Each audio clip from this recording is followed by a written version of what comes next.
Convido vocês a ficarem em pé, vamos orar? Dando graças a Deus. Vamos orar. Querido Senhor, nós te damos graças pelo privilégio de estar essa noite ao redor da Tua Palavra. Sabemos que muitos estão em diversos lugares, mas o Senhor nos trouxe até aqui essa noite. Isso é louvável, Pai. Por isso te agradecemos de todo o nosso coração, por poder estarmos sendo instruídos pela verdade que liberta, Pai. Obrigado porque coisas boas vão acontecer essa noite, devido à Tua Palavra está sendo ministrada aos corações. Obrigado que eu estou diante de bons solos essa noite, que vai vingar a 30, a 60 e a 100 por um, já que a Tua Palavra também é apresentada como uma semente, Pai. E caindo num bom solo, a Tua Palavra diz que produz a 30, a 60 e a 100, e eu creio que isso vai acontecer essa noite. Ela vai cair nesses corações, eles vão reter a Tua Palavra, cheios de fé, e vão produzir frutos para a glória do Seu santo nome. Graças te dou pelo privilégio de estar com cada um aqui, e a sua unção sobre mim, que me capacita a ensinar a Tua Palavra com ousadia e intrepidez. Recebe toda a glória, honra, louvor, adoração. Só Tu és digno dessas coisas, Pai. Só Tu és digno de louvor, glória, adoração, exaltação. A Tua igreja te louva e te bendiz essa noite. Os que creem comigo digam amém. Amém. Podem sentar. Estamos no segundo dia de aula da matéria Introdução ao Evangelho da Graça.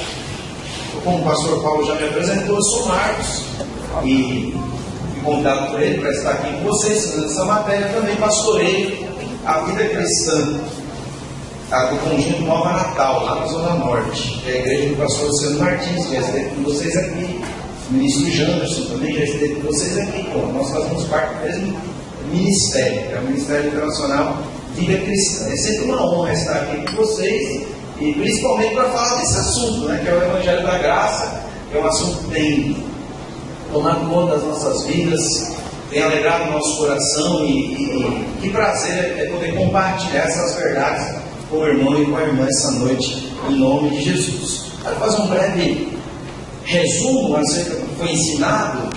Você que está com a apostila, você pode estar abrindo, a gente vai usá-la agora nesse resumo, já que eu não abordei muito no primeiro dia de aula, até porque ela serve como uma base de estudo para os irmãos. Nós vamos ensinar o que está aqui, mas também vamos ampliar um pouquinho mais o conteúdo. Mas para o resumo do primeiro dia de aula, eu quero usar a apostila. Vamos trabalhar agora a apostila. Nós começamos falando acerca de Gênesis, onde tudo começou. Nós falamos da graça já lá em Gênesis.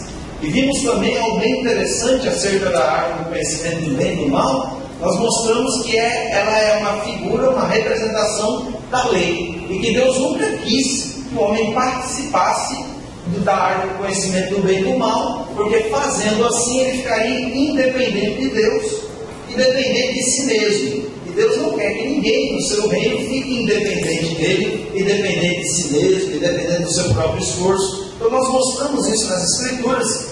Vimos também o significado da lei.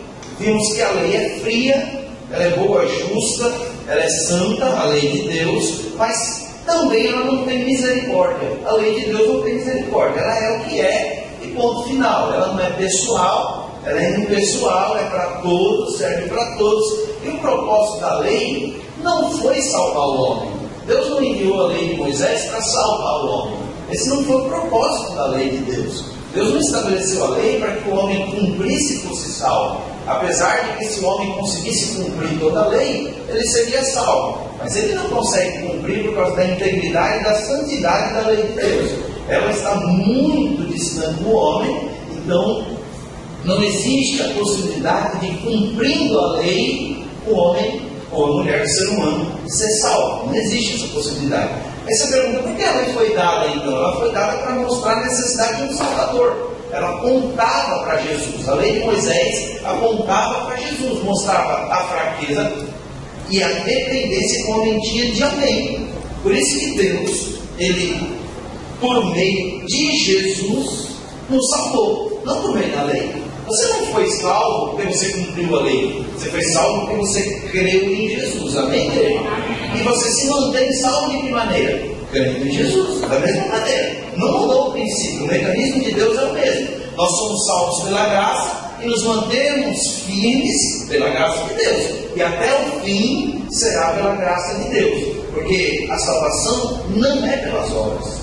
Nós vimos em Efésios capítulo 2 que a salvação é um dom de Deus. Por quê? Para que ninguém se glorie, para que ninguém se exalte. Então toda a glória que existe nisso, de dizer eu sou salvo, é uma vanglória. A glória é de Deus para a salvação. Porque o estado que estávamos espiritualmente falando era terrível. Não havia possibilidade nenhuma de alcançarmos sozinhos a salvação. Aí Deus interveio e, enviando o seu único filho, manifestou graça e verdade. Nós cremos nisso e recebemos tão grande salvação. Então nós trabalhamos basicamente esse assunto. Nós abordamos, ficamos dentro desse assunto, dentro desse contexto. E eu quero avançar um pouco mais com vocês nessa hora. Quero que você vire um pouquinho a página, só para você se localizar. Vamos estudar um pouquinho como Deus resolveu esse problema, mas eu quero mostrar para vocês, antes de mostrar a solução do problema, eu quero mostrar a intensidade do problema, o tamanho do problema que aconteceu quando Adão pecou. Vamos à Bíblia. Lá no início de novo, Gênesis capítulo 2, voltar ao versículo um dos versículos que lemos, verso 17, Gênesis capítulo 2. Gênesis capítulo 2, verso 17.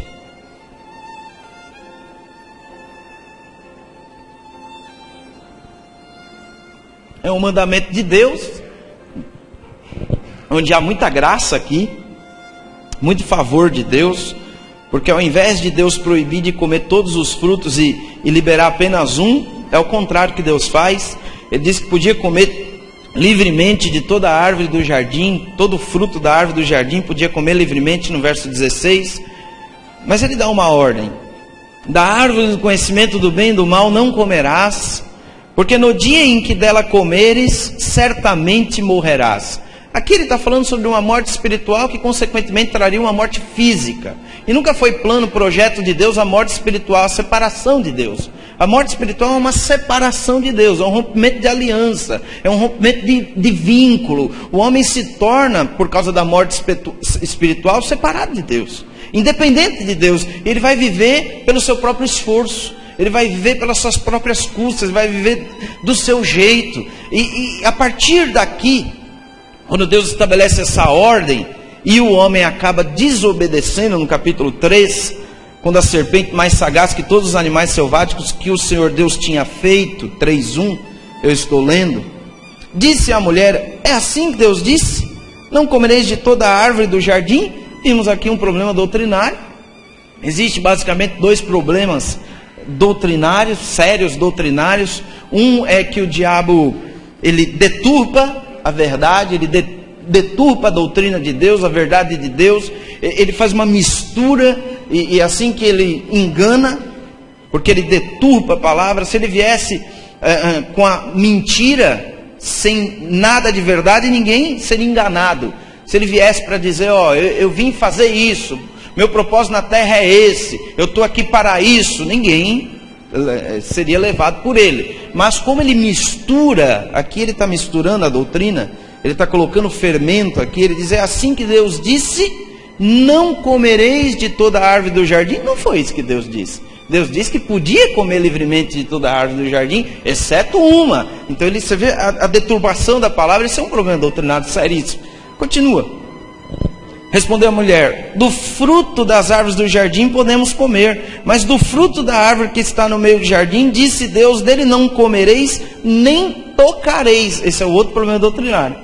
É o acréscimo, é colocar algo mais, nós chamamos de doutrina de homens. Ela diz: não tocareis, só que Deus não disse isso. Deus disse: não coma. Deus não disse: não toque. Ela já aumentou. Isso é um outro problema seríssimo, quando o homem aumenta, avoluma a doutrina de Deus, coloca coisas que não está escrito, que Deus nunca disse, por intermédio de ninguém, por intermédio de nenhum profeta, não deixou escrito nas escrituras, e acaba que o homem colocando isso e se torna tradição.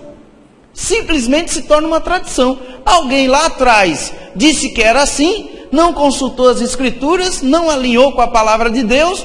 As pessoas acreditaram que estavam ouvindo, valorizaram a palavra daquele ministro lá atrás, e nós não sabemos por quê, se é por ignorância, por vaidade, ele acaba estabelecendo coisas fora da palavra, que chamamos de doutrina de homens, que também faz a pessoa sofrer demais, leva a pessoa para fora da vontade de Deus. Foi isso que aconteceu aqui. Eva já está mostrando como que as pessoas seriam enganadas lá na frente. Versículo 4, então a serpente disse à mulher, é certo que não morrereis, porque Deus sabe que no dia em que dele comerdes, se vos abrirão os olhos, e como Deus sereis conhecedores do bem e do mal, certo e errado, como vimos na aula passada, chegamos à conclusão que bem e mal pode ser trocado por certo e errado, e onde está o certo e errado é sempre na lei. A lei apresenta tudo que é certo e tudo que é errado, dependendo do campo de atuação, ela apresenta o que é certo e ela apresenta o que é errado. A lei de Deus é do mesmo jeito, ela apresenta o que é certo, ela apresenta o que é errado. Só que Deus nunca quis, eu vou enfatizar isso durante todas as aulas, Deus nunca quis que os seus filhos se relacionassem com Ele pelo certo e errado. Como assim? Pelo se esforçar para fazer o que é certo e se esforçar para não fazer o que é errado e assim receber um prêmio, receber o mérito. Deus nunca quis. O sistema de meritocracia que é estabelecido aí no secular, e não podemos descartá-lo, porque nós estamos inseridos nesse mundo, apesar de não fazermos parte dele, nós estamos inseridos nesse mundo, e estamos debaixo desse sistema meritório. O lugar que trabalhamos, o lugar que estudamos, o sistema é sempre de meritocracia. A pessoa faz, e pelo que fez, ela recebe. Com Deus não é assim. Esse sistema não pode ser inserido na igreja. Ele está inserido no contexto aí fora, no secular. Na igreja não pode. O relacionamento com Deus não pode ser baseado no mérito. Você não é abençoado pelo que você faz. Você é abençoado pelo que crê. As obras dizem que é pelo que faz. A graça diz que é pelo que crê. E o evangelho que é apresentado é o evangelho da graça, que é o único e verdadeiro evangelho de Deus. Só existe um. Só existe um. E acaba que ele sendo enganado, Eva sendo enganada pela concupiscência dos olhos, nós vimos também no primeiro dia de aula, pela concupiscência da carne e pela soberba da vida, que está lá em 1 João 2,17. Nós fizemos esse link. Gênesis 3,6 com 1 João 2,17. Nós linkamos. Aqui diz, vendo a mulher que a árvore era boa para se comer, vendo, concupiscência dos olhos, concupiscência da carne, perdão, que era boa para se comer, agradável aos olhos, concupiscência dos olhos, aquilo chamou a atenção, aquele fruto, e desejável para dar entendimento, podemos associar com a soberba da vida, de querer ser como Deus. Interessante que Eva não atentou que ela já era como Deus. Ela foi feita junto com Adão à imagem e à semelhança de Deus. E aí o diabo, através da serpente, engana Eva. Adão, nós vimos que estava ali participando de tudo, estava do lado, porque a Bíblia diz que Eva deu ao seu marido e ele comeu, deu a Adão e ele comeu. Então eles acabaram sendo enganados de uma forma tão infantil, porque eles já eram a imagem e semelhança de Deus. Então quando ela vê o fruto e sabe que aquele fruto podia dar entendimento, como Deus sereis conhecedores do bem e do mal, eles já eram como Deus, mas eles não tinham a necessidade de conhecer a lei, de conhecer, ela estava ali. Você pode perguntar, por que a lei estava ali presente? Porque Deus é um Deus de ordem e decência. Deus não podia deixar de fora a lei, mas Deus não queria que o homem se relacionasse com ele pela lei. Ela estava presente, mas não é o método que Deus estabeleceu. Nunca foi e nunca será. Todo aquele que tenta se relacionar com Deus pela lei, que é pelas obras, ele se frustra.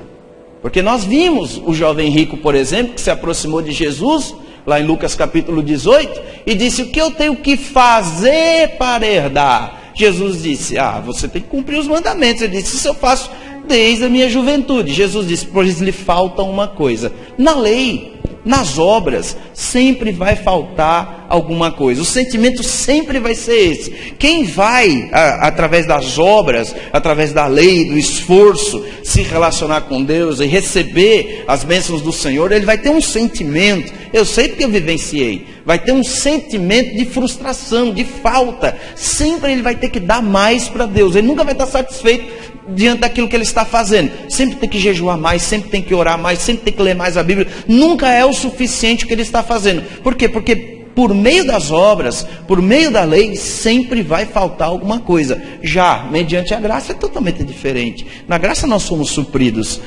Estão pregando o evangelho que é o contrário. Estão pregando o evangelho que é o homem fazendo para Deus. Só que esse não é o evangelho. O evangelho é Deus fazendo pelo homem. É justamente isso, é o contrário. É Deus trabalhando a favor do homem. Deus trabalha para aquele que nele confia. Jesus disse, eu trabalho, meu pai trabalha até agora. O evangelho é esse. Perguntaram para Jesus, o que temos que fazer para realizar as obras de Deus? Jesus disse, vocês não têm que fazer. Vocês têm que crer. João 6, 28 a 30. Vocês têm que crer e não fazer. É óbvio que nós vamos ver um pouco mais para frente, não sei se hoje ainda, acho que não, no próximo dia de aula, nós vamos ver as obras. Elas vão aparecer e de forma maravilhosa, mas não mediante uma tentativa de se acertar com Deus, de se justificar com Deus, de receber a bênção de Deus. As obras não foram feitas para isso, para você cumprir o seu objetivo, a sua meta e ser abençoado. De maneira alguma. Não foi para isso que Deus estabeleceu as obras. A gente vai ver um pouquinho mais para frente o motivo das obras, a realidade das obras, como é que funciona essa questão. Porque dizem que na graça não tem mais obras. Não é isso. É a ordem que é diferente. Primeiro a graça de Deus. Primeiro Deus vem até nós e nos salva. Depois as obras vão se manifestar. Depois, não vem antes. Então a gente tem que colocar as coisas na sua devida ordem. Pois bem, voltando ao contexto de Gênesis 3. Vendo a mulher que a árvore era boa para se comer, agradável aos olhos e desejável para dar entendimento, tomou-lhe do fruto e comeu e deu também ao marido, e ele comeu. E aqui começa o grande problema. Eu quero exaltar isso mesmo, propositalmente, mostrar para vocês que é um problema seríssimo.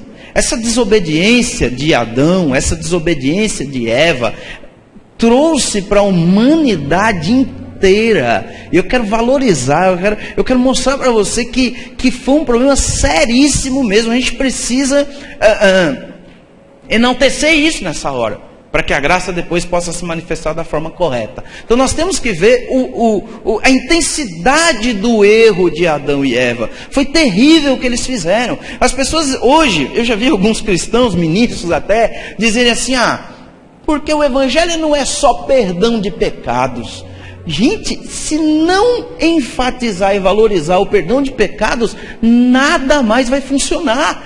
É óbvio que eu tenho que enaltecer e valorizar o que Deus fez em Cristo, que foi o perdão de todos os nossos pecados. Isso precisa ser muito valorizado e precisa estar em primeiro lugar. Se existe uma sequência para darmos graças a Deus, eu sei que não existe, mas se existisse uma sequência de prioridades para darmos graças a Deus, a maior de todas, a maior prioridade, a principal, seria o perdão de todos os nossos pecados, seu irmão e irmã. Nós não podemos desvalorizar tão grande milagre, porque nada pode produzir o perdão a não ser Deus, com o seu amor e com a sua misericórdia. Nada pode manifestar perdão, senão Deus através do seu amor.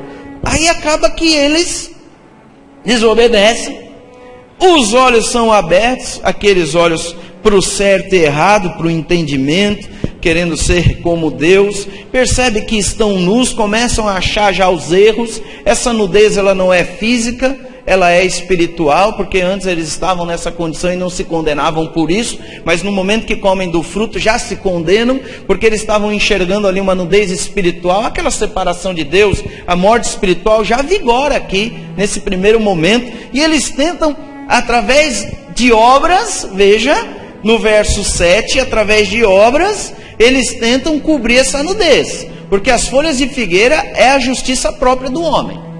É a primeira manifestação de justiça própria, de tentativa de se auto-justificar diante de Deus. A folha de figueira representa isso, a tentativa de auto-justificação. Então eles tentam cobrir uma nudez, e nós vimos na aula passada que não funcionou, porque quando Deus os chama, versículo 8, quando ouviram a voz do Senhor Deus, que andava no jardim pela viração do dia, esconderam-se da presença do Senhor Deus. Então a folha de figueira não funcionou. Se funcionasse, eles não se esconderiam. Então eles, mesmo vestidos com as folhas de figueira, eles se escondem da presença de Deus, o homem e sua mulher, por entre as árvores do jardim, e chamou Deus ao homem e lhe perguntou: onde está? Olha a resposta. Olha a resposta de Adão. Verso 10. Ouvi a tua voz no jardim porque estava nu. Eles tinham acabado de se vestir com folhas de figueira. No verso 7, nós vimos. Mas por que estavam nu? Porque folha de figueira e nada é a mesma coisa. Porque justiça própria e nada diante de Deus é a mesma coisa. Não adianta tentarmos balancear com Deus. Não adianta tentarmos equilibrar os nossos erros com os nossos acertos. Não funciona esse método. Não é justo isso. Parece que é justo, mas não é, porque vai pesar demais os nossos erros diante dos nossos acertos. Porque nós estamos errando desde quando? Desde quando nós estamos errando? Há muito tempo nós estamos errando. É óbvio que quando nascemos de novo, a nossa natureza mudou, graças a Deus. A natureza de Deus veio habitar entre nós e agora a gente tem consciência das coisas. Os nossos olhos foram iluminados da forma correta. Voltamos à posição original que Adão perdeu. Hoje em Cristo Jesus nós voltamos à posição original. Voltamos a um relacionamento com Deus pela graça, não pelas obras. Lembra que Adão foi abençoado assim que foi criado do pó da terra? Assim que ele foi criado do pó da terra, Deus o abençoou. Deus não estabeleceu uma meta para que ele fosse abençoado. Deus, como hoje as pessoas acreditam que existe uma meta a ser cumprida, existe uma quantidade de leitura bíblica a ser feita, existe um padrão de santidade a ser seguido para que Deus possa nos abençoar. Tudo é vinculado às obras e não é assim.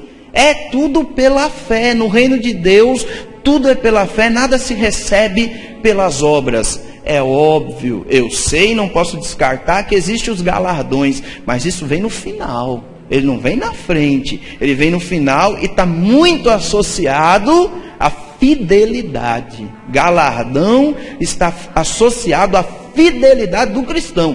Depois que ele nasceu de novo, é justificado, é abençoado com toda a sorte de bênçãos, é óbvio que ele precisa cumprir o seu chamado, e o que requer dos dispenseiros de Deus é que sejam encontrados fiéis. É o que a Bíblia diz, nós precisamos ser encontrados fiéis. A gente vai abordar um pouquinho desse assunto, mas a gente não pode vincular isso à nossa salvação. A salvação é puramente pela graça de Deus, é uma ação de Deus em nós, não é uma ação do homem para com Deus, mas é uma ação de Deus para com o homem. Pois é, essa é a situação que se apresenta. Deus já aponta para Jesus Cristo no verso 21. Se você observar o verso 21, é um sinal, é uma figura, uma tipologia de Cristo aqui. Está um pouquinho escondido, mas é. Verso 21, lembra das folhas de figueira? A justiça própria, ela é substituída. Quem fez as folhas de figueira? O homem.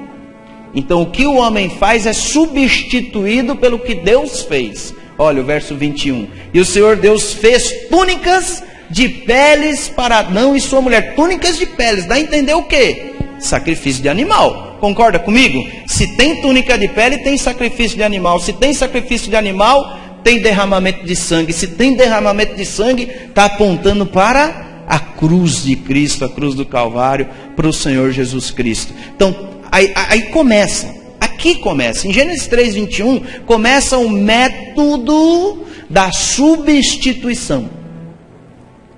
A salvação se dá pela substituição. Deus estabeleceu a salvação mediante a substituição do homem. Foi assim que Deus criou o plano. O plano que Deus criou foi um plano de substituição, onde nós somos identificados com Cristo, mediante a substituição. Tudo que Jesus fez foi por meio de uma substituição. Ele veio também para dar exemplo para nós, eu sei, mas principalmente não para dar exemplo, mas para nos substituir. Ele assumiu o nosso lugar. Esse foi o plano perfeito de Deus. Jesus assumindo o lugar do homem. Então a pergunta da lição é: como Deus resolveu esse problema? Por meio da substituição e da nossa identificação nessa substituição, que se dá pela fé. A graça enviou o único Filho de Deus como nosso Salvador. Único, só que para poucos suficiente. Essa é a verdade dentro da igreja. Nós consideramos Jesus como nosso único e suficiente Salvador. Mas para muitos isso é só teoria. Na prática ele não é suficiente. Ele pode ser até único, é verdade. Mas na prática ele não é suficiente. Porque o que se prega aí fora, infelizmente, é que o homem tem que fazer a sua parte. É que o homem tem que fazer a sua parte. Ou seja, Jesus não é único e suficiente. Jesus é único e insuficiente. É como se Deus fizesse algo e passasse agora a responsabilidade para nós.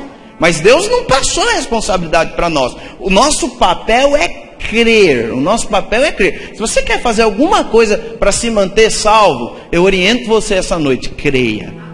Só creia. Acredite na substituição. Acredite na sua identificação com Cristo. Acredite que era para você estar lá. A condenação que Jesus recebeu na cruz, e aquilo foi uma condenação injusta, porque o Evangelho é o justo morrendo pelos injustos. Isso é o Evangelho, é o justo, Jesus, morrendo pelos injustos, humanidade. E aquele que crê, recebe esse tão grande benefício. Esse foi o plano de Deus. Então Jesus já aponta aqui, já aponta aqui a substituição, fazendo túnicas de peles para Adão e sua mulher. Olha como é que Adão e Eva estão sendo aceitos agora diante de Deus, mediante o sacrifício. E assim acontece durante todo o Velho Testamento. Durante todo o Velho Testamento, o método do homem ser aceito diante de Deus é através de sacrifício. Todo o Velho Testamento fala sobre isso. Caim e Abel, nós vamos ver daqui a pouco, está um pouquinho mais embaixo aí. É a próxima lição, é o próximo subtítulo da matéria. Nós vamos ver daqui a pouco. Depois você vai ver Noé. Noé, quando sai da arca, a primeira coisa que ele faz é um sacrifício a Deus, mostrando que o homem é aceito pelo sacrifício, que é uma substituição. Depois a lei é estabelecida. Abraão também, quando Deus faz uma aliança com Abraão, Deus faz sacrifício de animais para ratificar a aliança com Abraão. E assim sucessivamente a lei vem. Aí que a manifestação de sacrifícios acontece. Todos os dias o homem era aceito por meio de substituição. Todos os pecados que o homem cometia, ele levava um animal lá, puro, imaculado, do jeito que a lei exigia. E o sumo sacerdote, que era o representante de Deus para com os homens e dos homens para com Deus, a função do sumo sacerdote, que vem da linhagem de Arão, no Velho Testamento, na Velha Aliança, funcionava da seguinte maneira: o sumo sacerdote ficava esperando o homem chegar com o animal, o homem chegava com o animal, o sumo sacerdote punha a mão no animal, punha a mão no homem e fazia uma oração de substituição. Ele transferia o pecado do homem para o animal e mandava o animal para fora do arraial para que ele fosse sacrificado lá. Isso é sombra de Cristo. Isso é sombra de Cristo. Foi isso que Deus fez. Ele pegou os nossos pecados e lançou sobre Jesus na cruz do Calvário. Jesus é crucificado, Jesus é julgado e crucificado em nosso lugar, em substituição. E agora do lugar de réu, nós levantamos e somos absolvidos. O grande Jesus, ele vem nos defender da seguinte maneira: nós estávamos sentados no banco de réu, culpados pelos nossos pecados, não havia injustiça alguma nisso, culpados pelos nossos próprios pecados, erros, falhas, sentados no banco do réu, Satanás como promotor, nos acusando de todos os nossos erros e falhas, Deus no trono como juiz e Jesus como nosso advogado. E Jesus, ele não vem apenas apresentar a nossa defesa, mas ele vem sentar no nosso lugar. A coisa foi tremenda nos céus. Jesus sentou no trono do réu, no banco do réu. Jesus sentou no banco do réu e assumiu a nossa culpa de forma sobrenatural. O que Jesus fez é impressionante. O que Jesus fez, a cada dia que os nossos olhos são iluminados, nós ficamos mais impactados com a obra de Jesus. E o Evangelho precisa ser pautado nisso, na obra da cruz, na obra da substituição, na obra da identificação. Porque se Jesus ficar de fora, não existe Evangelho, irmão. Jesus não pode ficar de fora, nem ser a segunda pessoa, nem ser um personagem ali apenas participativo. Jesus precisa ser o centro de todas as coisas. O Evangelho aponta para Jesus sendo o centro de todas as coisas. Jesus não pode em nenhum momento ficar de fora de nada, porque Ele é o centro de todas as coisas. Deus definiu, Deus resolveu que em Cristo residisse toda a plenitude da divindade. Jesus é o centro de todas as coisas. Está escrito na palavra. Vamos ver algumas coisas a respeito disso. Hebreus capítulo 1. Hebreus capítulo 1, verso 1, 2 e 3. Estamos falando sobre como Deus resolveu esse problema. E agora a gente já está caminhando para o centro de todas as coisas, que é Jesus Cristo. É por meio dele que as coisas aconteceram. Se Jesus não tivesse dentro desse contexto, não teria salvação, não teria evangelho, não teria nada. O homem estava até hoje morto espiritualmente, condenado ao inferno. Mas houve uma intervenção divina, onde ele envia o seu único filho para nos salvar.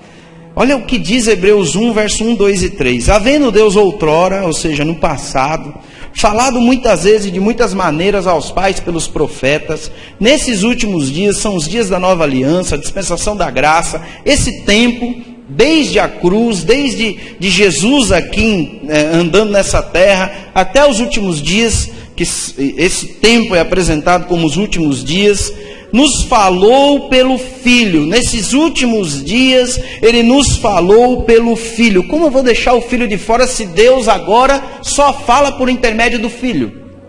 Presta atenção. Antes Deus falava de outras maneiras, muitas vezes, de muitas maneiras, aos pais pelos profetas. Mas nesses últimos dias, nesse tempo da graça, nos falou pelo Filho. A única maneira de Deus falar conosco é por intermédio de Jesus Cristo. Filho com letra maiúscula. A quem constituiu, olha o que Deus fez. Deus constituiu herdeiro de todas as coisas, pelo qual também fez o universo. Então Jesus já existia, mas depois se manifestou em carne e veio ser o centro, a atenção de tudo. Ele, versículo 3, que é o resplendor da glória e a expressão exata do seu ser, sustentando todas as coisas, hoje funciona assim, sustentando todas as coisas pela palavra do seu poder. Depois de ter feito a purificação dos pecados, olha como é importante o perdão de pecados. Olha como é a essência de tudo, é o perdão de pecados. Depois que Jesus, sustentando todas as coisas pela palavra do seu poder, fez a purificação dos pecados, assentou-se à direita da majestade nas alturas, tendo se tornado tão superior aos anjos, quanto herdou o mais excelente nome do que eles. Então aqui é a síntese, é uma das sínteses do Evangelho.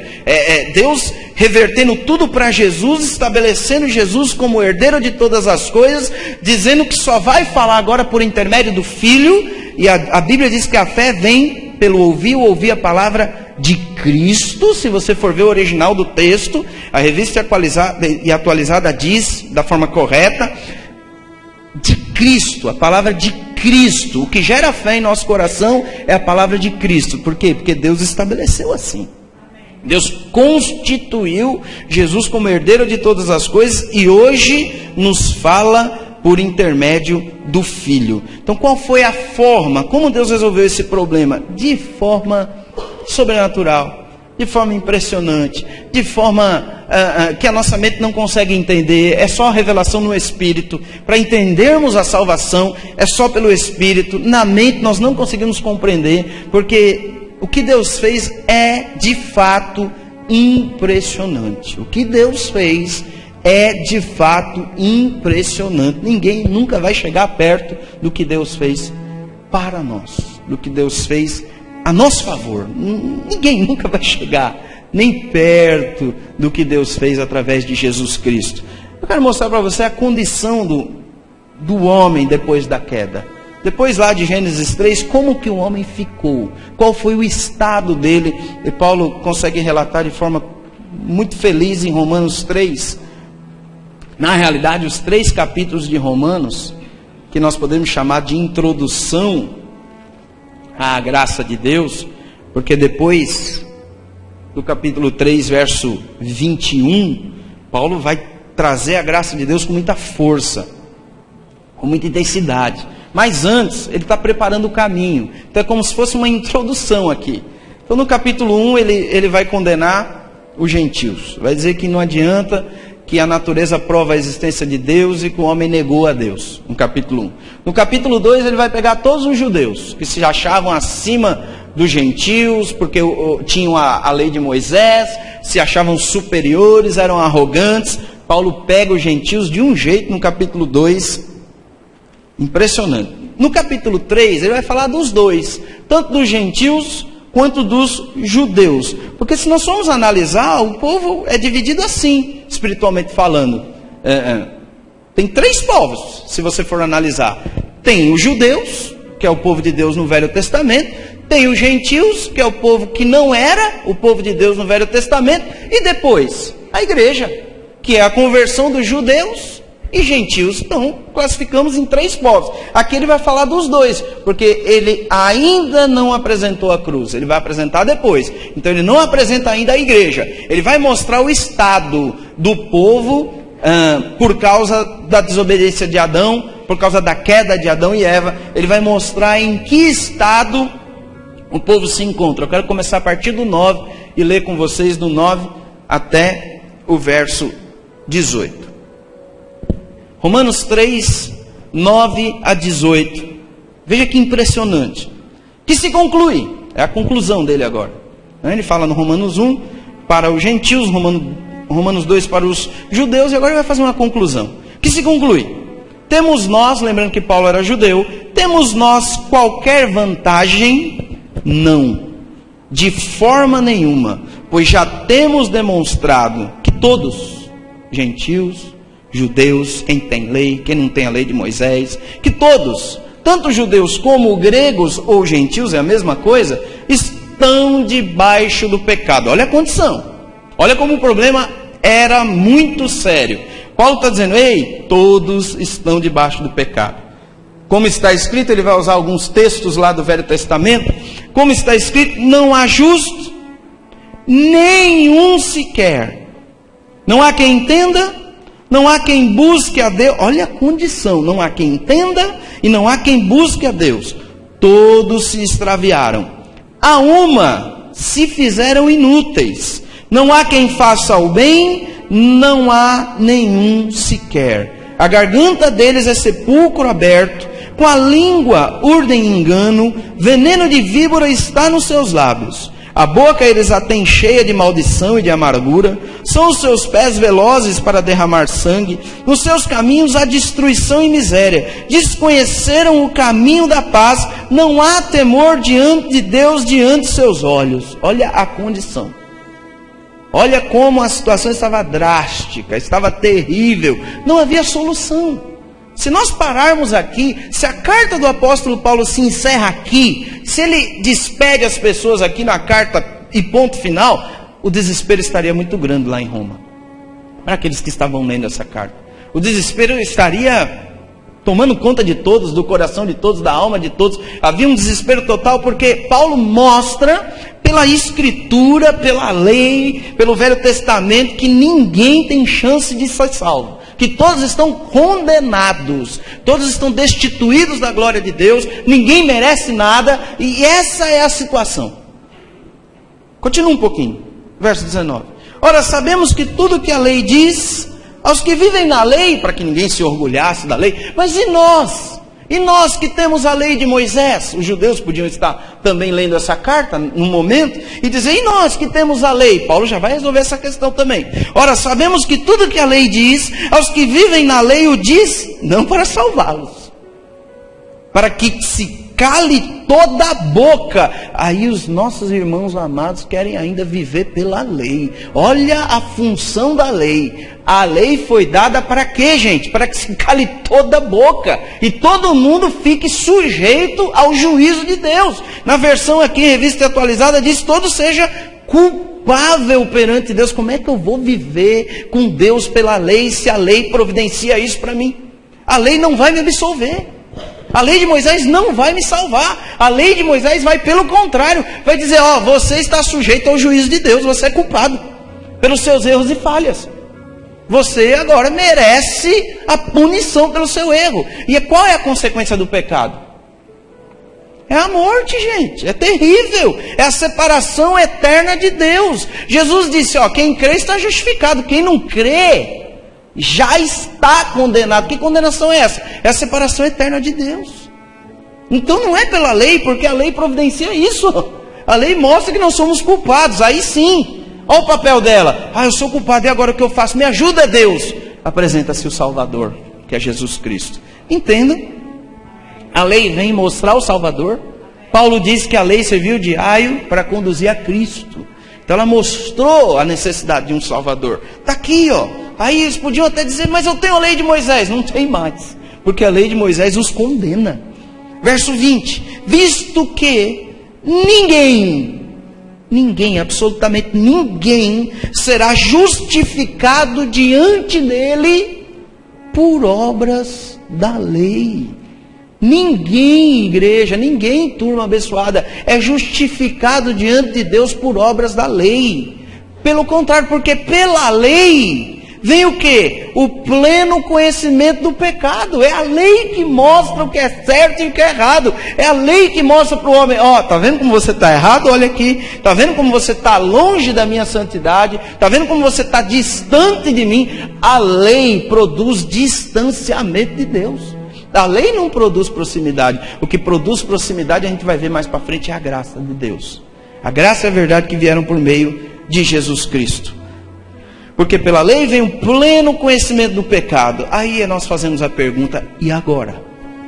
Quer esteja com a lei, quer esteja sem a lei, está todo mundo culpado diante de Deus. Não tem jeito para ninguém, todos vão receber a devida condenação.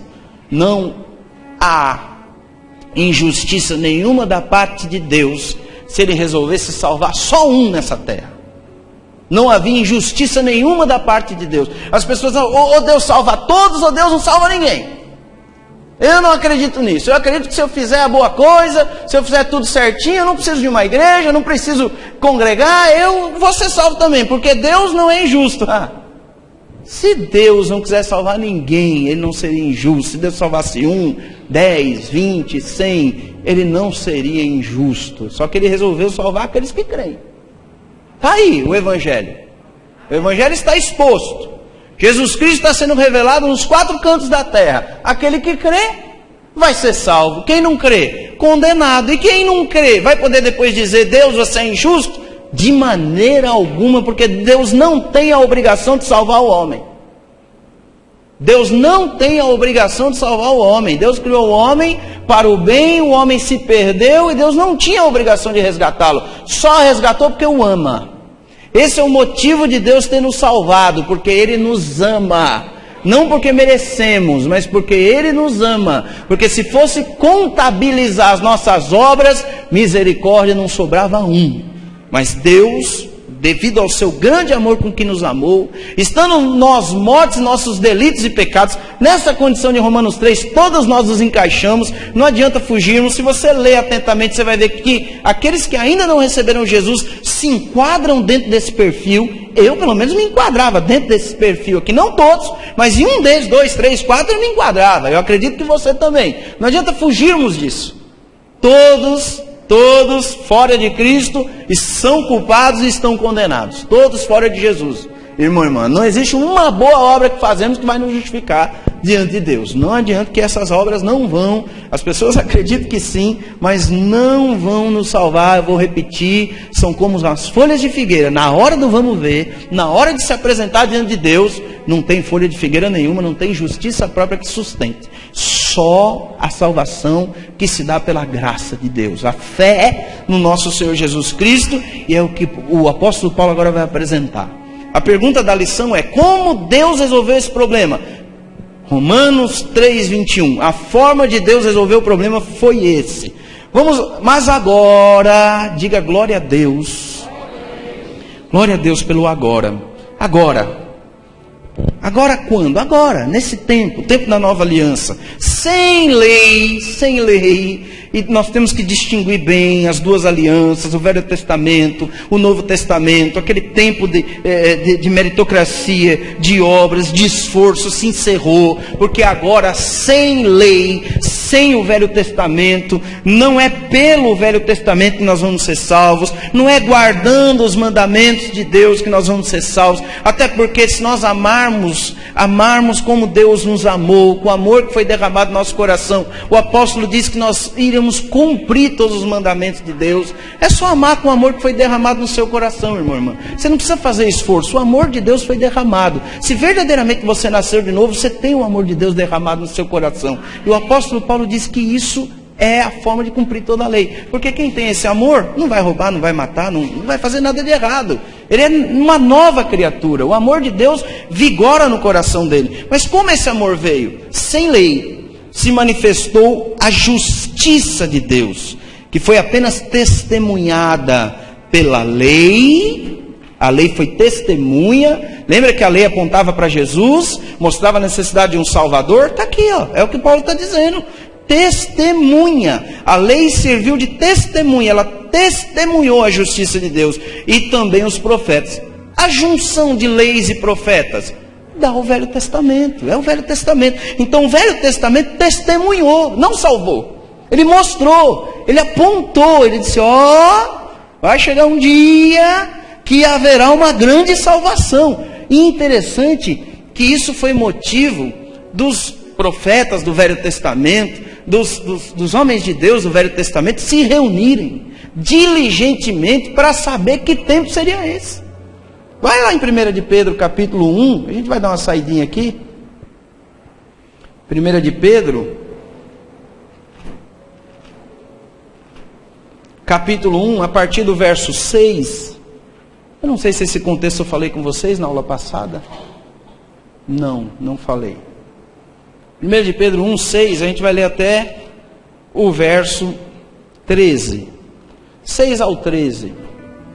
A respeito disso que eu acabei de falar, olha que interessante, que texto interessante. Olha o que Pedro vai relatar aqui em sua carta, logo na introdução. Nisso exultais, 1 de Pedro 1, 6. Nisso exultais, embora no presente, por breve tempo, graças a Deus, se necessário, sejais contristados por várias provações, por breve tempo e se necessário. Verso 7. Para que as provações? Para que, uma vez confirmado o valor da vossa fé, muito mais preciosa do que ouro perecível, mesmo apurado por fogo, redunde em louvor, glória e honra na revelação de Jesus Cristo. Eu não vou nem atentar aqui, é um contexto maravilhoso, esses 2 versículos. Fala sobre a tribulação, a dificuldade, que é breve tempo, se necessário, e vai trazer glória para nós. O verso 8. A quem não havendo visto a mais, no qual não vendo agora, mas crendo, exultais com alegria indizível e cheia de glória, obtendo o fim da vossa fé, a salvação da vossa alma. Então o propósito da fé é a salvação. O propósito da fé é a salvação do crente, salvação da alma do crente. Versículo 10. Foi a respeito dessa salvação, olha que interessante, que os profetas indagaram, perguntaram, e inquiriram, estudaram, os quais profetizaram acerca da graça a vós outros destinada. A nós, irmão. Aí eu pergunto, nós temos culpa de ter nascido nesse tempo? Temos culpa de ter nascido no tempo em que a graça seria manifestada? Alguém aqui calculou o dia que ia nascer? Não. Deus que trouxe você a esse tempo. Graças a Deus nós estamos vivendo o melhor tempo do povo de Deus nessa terra. As pessoas dizem, eu queria ser da época de Davi. Eu queria ser da época dos discípulos. Não. O melhor tempo é agora. É o tempo da graça de Deus. Eles estavam estudando, indagando, inquirindo. Que tempo é esse? Quando será? Porque eles não sabiam. Eles não tinham a ideia. E você vai ver que eles achavam que seria no tempo deles. Vamos ver. Pedro, que depois, sabendo que não seria no tempo deles, revela isso aqui na carta. Mas quando eles estavam inquirindo, indagando, que tempo seria esse? Que graça seria essa? Eles só profetizaram, foram usados por Deus. Versículo 11, eles investigam atentamente qual a ocasião e quais as circunstâncias oportunas indicadas pelo Espírito de Cristo, teofania, né? Cristo, lá no Velho Testamento, sobre eles, através do seu Espírito, que neles estava ao dar de antemão testemunho sobre os sofrimentos referentes a Cristo e sobre as glórias que o seguiriam. Olha, mais uma síntese do Evangelho. Está aqui, ó, mais uma definição do Evangelho. Evangelho não é o que o homem faz para Deus, mas Evangelho é o sofrimento que Cristo ia ter e a glória que lhe seguiria. Esse é o Evangelho. É o que Cristo passou e o que Cristo recebeu. Tudo que Cristo passou, tudo que Cristo recebeu é o Evangelho. Mas nós entramos aonde? Quando estamos em Cristo. Nós passamos pelo sofrimento com Ele e recebemos por fé tudo que Ele recebeu. De 3 maneiras: porque era filho de Deus, porque fez por onde merecer. Aí sim, se formos exaltar alguém que recebeu através das obras, Jesus. Jesus recebeu através das obras. Jesus recebeu porque era filho de Deus a herança. Jesus recebeu porque fez. Jesus, aí sim, porque o Evangelho está nisso, em Jesus Cristo, residido nele. Está aqui, eles estavam procurando. Quando vai ser essa graça? Quando é que essa graça vai se manifestar? Quando que o Cristo, que não é o nome de Jesus, é o título que ele recebe como o Messias, o ungido de Deus. Cristo significa o ungido de Deus. O Cristo ungido de Deus, a graça está associada à vinda de Cristo, o seu sofrimento e a sua glória.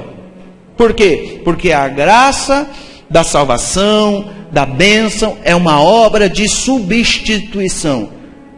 E isso é tremendo. Eles investigam. Que tempo será? A ponto de acharem, será que é hoje? Será que é na nossa geração? Será que é nosso tempo? Mas a eles é revelado. Olha o verso 12. Olha o que foi revelado a eles. Eles não estão indagando, inquirindo, procurando, querendo saber quando que essa graça vai vir. Será que vai vir no nosso tempo, na nossa geração? Será que nós somos os agraciados? Mas a eles, versículo 12, foi revelado que não para si mesmos, mas para vós outros. Eu quero saber quem recebe aqui. Alguém aqui recebe? Não temos culpa de sermos tão abençoados, irmão e irmã. Não temos culpa de termos nascido no tempo da graça, de o Espírito Santo ter nos convencido da verdade. Não temos culpa de sermos o alvo da graça de Deus. A igreja hoje é o alvo da graça de Deus. Ela foi escolhida por Deus para manifestar a esse mundo o favor dele merecido. Nós somos aqueles que vamos levar a esse mundo a bondade, a benignidade, o favor de Deus. Deus nos escolheu para isso e fique feliz por causa disso. A eles foi revelado que não para si mesmos, mas para vós outros. Vós outros ministravam as coisas que agora vos foram anunciadas por aqueles que pelo Espírito Santo enviado do céu vos pregaram o Evangelho. Coisas essas que anjos anelam, perscrutar.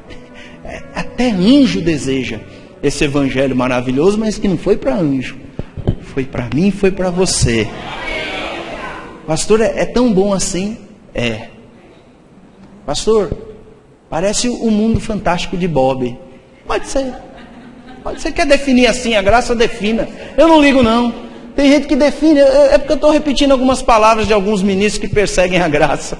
Eles dizem, essa história da graça aí é o mundo fantástico de Bob. Eu digo, pode chamar assim também. Eu sei que é muito favor e muita bondade, mas não é algo surreal. É algo verdadeiro. É fato. Eu tenho provado disso, irmão. Provado da bondade de Deus. Quando eu parei de me esforçar para chamar a atenção de Deus, parei de me esforçar para ser o filho querido dele, parei de me esforçar, parei de competir dentro da igreja local para ser o mais santo, para ser o mais obreiro, para ser o que merece a atenção, que merece os prêmios, e resolvi descansar em Deus e no favor dele. O fim desse caminho para mim foi cansaço, foi fadiga. O fim desse caminho, e os resultados não vieram de acordo com o que eu esperava, com o que eu ansiava. Eu sempre achava injusto,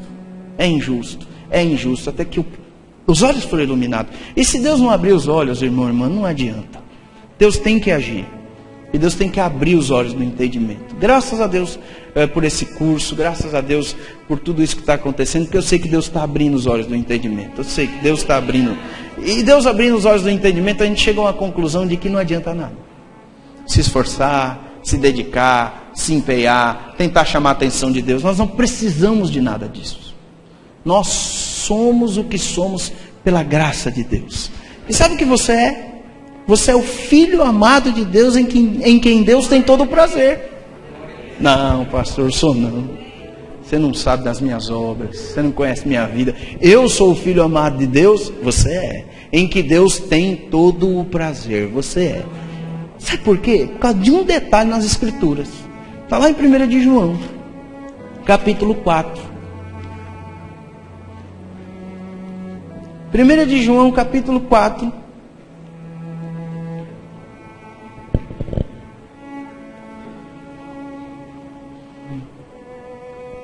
A partir do verso 16.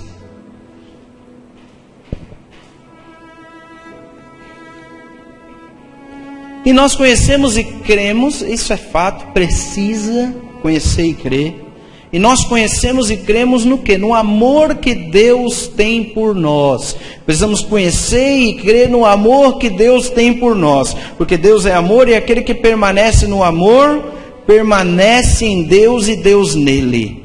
Nisto é em nós aperfeiçoado o amor, para que no dia do juízo mantenhamos confiança. Pois segundo Ele é, 1 João 4,17, pois segundo Ele é, também nós somos nesse mundo.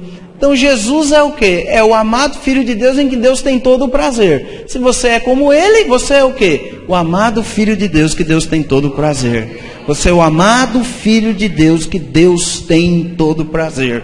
Mas e se eu errar? Você é o amado Filho de Deus que Deus tem todo o prazer. Não muda isso. Não muda. Você está em Cristo? Então você é como Ele é diante de Deus. Está escrito. Então nós ficamos com as Escrituras, não é verdade? Então esse tempo precioso, o tempo da graça, só para concluir lá 1 de Pedro 1, para a gente terminar, que é o versículo mais importante que eu não falei, é o verso 13. Do 6 ao 13, nós lemos até o 12, do 6 ao 13, o 13 é o mais importante. Então nesse tempo maravilhoso que Deus estabeleceu, chamado tempo da graça, em que Ele nos estabeleceu como alvos de sua graça, portadores de sua graça, esse tempo que foi estudado durante todo o Velho Testamento pelos profetas, pelos escribas, pelos os estudiosos da lei do Velho Testamento, que falava da vinda de Cristo, versículo 13. Por esse motivo, por nós sermos o alvo da graça de Deus, por Deus ter destinado essa graça a nós, cingindo o vosso entendimento, sede sóbrios. Foi aqui que um dos versículos-chave abriu meu entendimento, foi esse. Por isso, cingindo o vosso entendimento, sede sóbrios, esperai inteiramente. Veja, não é pela metade. Você não faz uma parte e espera em outra. Você espera inteiramente. Aonde? Na graça que vos está sendo trazida. Olha quem aparece de novo.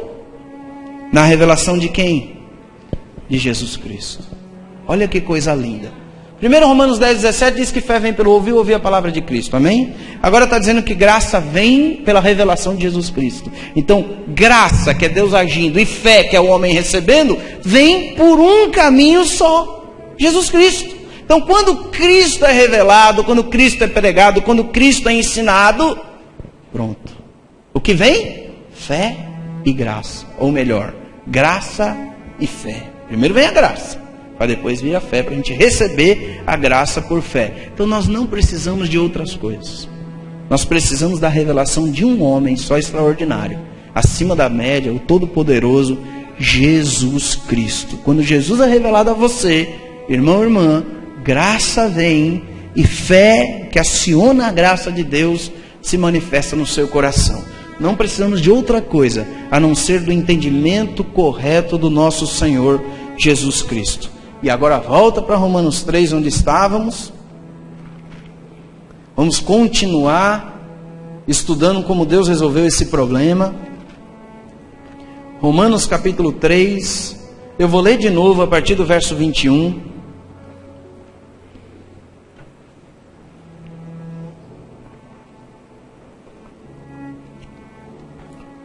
Romanos 3, a partir do verso 21. Mas agora, sem lei, se manifestou a justiça de Deus, testemunhada pela lei e pelos profetas.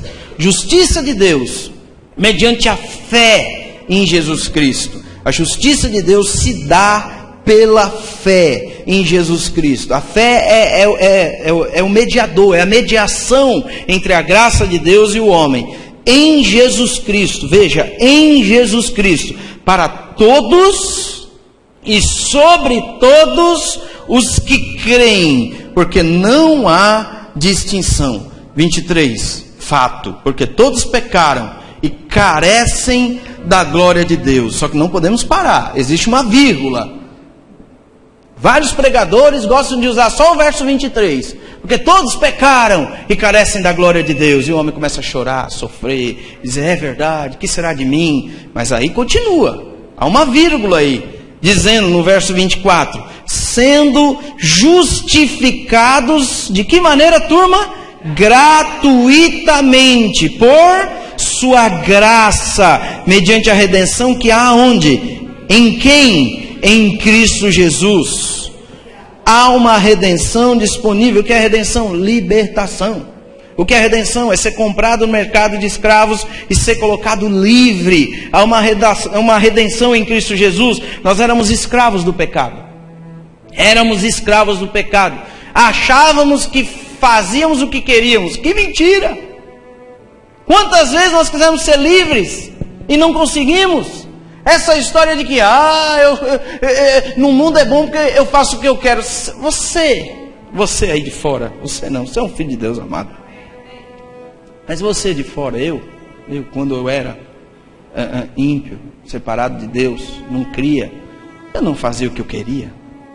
Era um escravo do pecado, não fazia o que eu queria. Em algumas ocasiões eu não queria fazer e fazia. Aonde a liberdade? Só a liberdade num lugar, irmão, irmã, em Cristo Jesus. Em Cristo Jesus. Por quê? Porque existe essa liberdade em Cristo. Porque é diferente. Deus muda o nosso coração. Deus muda o coração, é muito diferente na graça. Costumo dizer que na lei, o homem, o religioso que está debaixo da lei, ele diz assim, não sei se já falei isso com vocês, às vezes a gente acha que falou, não falou, porque várias turmas a gente vem ensinando aí na igreja e na vida cristã. Porque na lei, a coisa é diferente do que na graça. Na lei, o religioso diz, eu não quero, eu não posso. Na lei, eu não posso fazer isso. E o coração está cheio de vontade, sabe? Aí na graça de Deus ele diz assim, eu não quero. Eu não preciso. É uma diferença gritante. Essa é a diferença da lei para a graça. Na lei, o coração está com aquela vontade, mas ele diz, eu não posso fazer isso. A graça trabalha a vontade humana. Deus trabalha em Cristo a nossa vontade. Por causa do amor de Deus por nós, que é tão grande, as coisas começam a ficar sem valor, as demais coisas. A graça tira o valor das coisas. A graça tira o valor da concupiscência dos olhos, da concupiscência da carne. Ela tira esse apego. O amor de Deus, quando é revelado ao nosso coração, mexe com a nossa vontade. Porque na graça eu não me esforço para não pecar. Na graça eu digo, eu não quero. Para que eu vou fazer isso? Eu tenho algo mais sublime, eu tenho algo maior, eu tenho algo de mais valor. Eu tenho Jesus Cristo. Você sabe o que Ele fez por mim? O entendimento correto do que Jesus fez por você, que é a graça de Deus, te leva a níveis mais altos. Em tudo, é isso que te leva a uma santidade maior. Não é o seu esforço para não pecar, mas é a revelação do que Jesus fez por você. Como é que Deus resolveu o problema do pecado? Acabando com ele, anulando o pecado na nossa vida. Nós nascemos de novo. O pecado não tem mais valor. Pastor, mas por que eu nasci de novo e ainda o pecado ele quer imperar? Está na lei.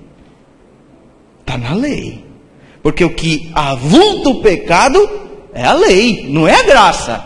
Vem para a graça. Sai da lei, sai das obras, sai do esforço e vem descansar. Vem se render a Jesus Cristo e dizer: Jesus, eu não consigo. Jesus, eu não posso. Jesus, eu não tenho força.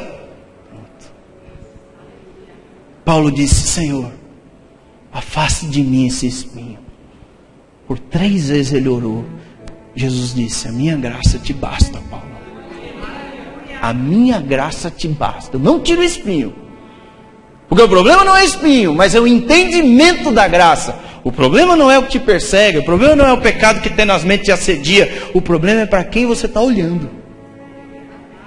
É para quem você está olhando. Se nós colocarmos os olhos fixos no Senhor Jesus, olhar para o sacrifício, olhar para o sangue derramado, olhar para tudo que Ele fez, o amor de Deus vai ser revelado ao nosso coração. E as demais coisas, eu tenho certeza e convicção que eu tenho vivido isso, vai perder a força. As coisas perdem o sentido, perde a força. Não é uma coisa que no outro dia você diz: venci mais um dia. Vai passar dias e lá na frente você vai dizer: ixi, cadê aquilo que me incomodava?